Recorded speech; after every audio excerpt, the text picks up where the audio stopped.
Agoy si Andre namungis na pud og manok.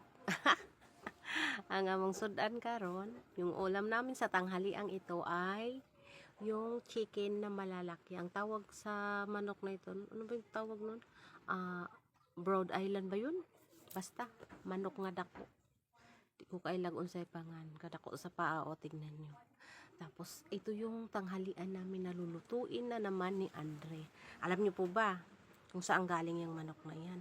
Aw, kay namungis na po sa Andre dito sa among likod. Naraay. Ang among mga manok nga binuhi, mga dagko na. Okay? Mamahit po. Muna akong kadlukan nga di ko manubong sa manokay. Mama, ayan, dagag manok si Andre dito sa among likod. Namungis na po siya dito sa among tanom. Karon, ayan namungis na po dito sa amo gihapon tanom. Nahimo naman nung tanom ang manok.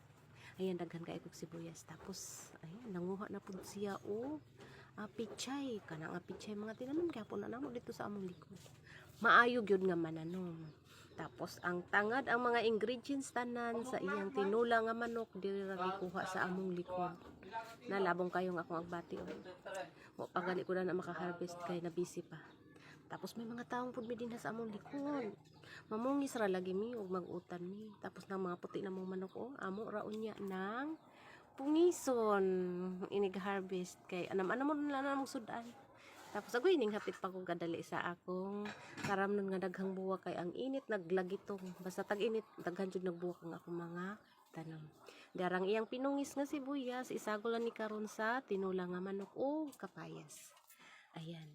Agoy pagkalami sa among paniud to karon kay pinungis nga manok.